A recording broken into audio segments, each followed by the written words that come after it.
Assalamualaikum warahmatullahi wabarakatuh. Perkenalkan, nama saya Aurelia Sarin dengan NPM 7420121169 dengan nomor urut absen 2. Saya dari Fakultas Hukum Universitas Surya Kencana. Di sini saya akan mereview jurnal mata kuliah Hukum Pidana Lanjutan pada pembelajaran ke-6 atau pada pertemuan ke-6.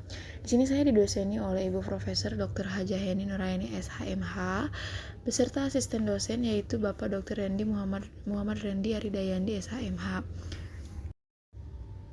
Adanya jurnal studi hukum pada mata kuliah Hukum Pidana Lanjutan pada pembelajaran ke-6 ini mengenai perbarengan tindak pidana atau konkursus atau Semen Law dan perbuatan berlanjut force gazetted handling. Pada dasarnya yang dimaksud dengan perbarengan ialah terjadinya dua atau lebih tindak pidana oleh satu orang, di mana tindak pidana yang awal dengan tindak pidana berikutnya belum dibatasi oleh suatu putusan hakim.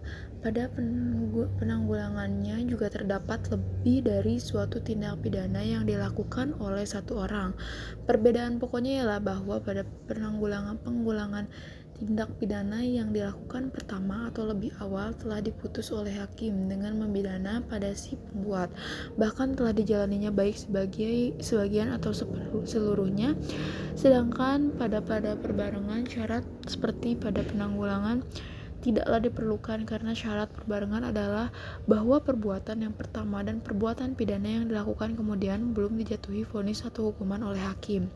Sebagaimana yang kita ketahui, perbarengan merupakan permasalahan yang berkaitan dengan pemberian pidana.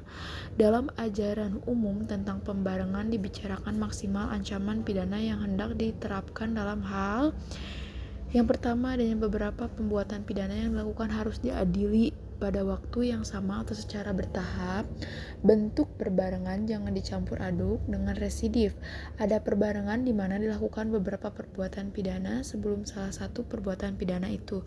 Dan yang kedua dan yang terakhir, ada beberapa perbuatan yang dalam kehidupan sehari-hari dipandang sebagai satu kesatuan, tetapi termasuk ke dalam beberapa perbuatan pidana sehingga merupakan beberapa perbuatan yang diancam dengan pidana.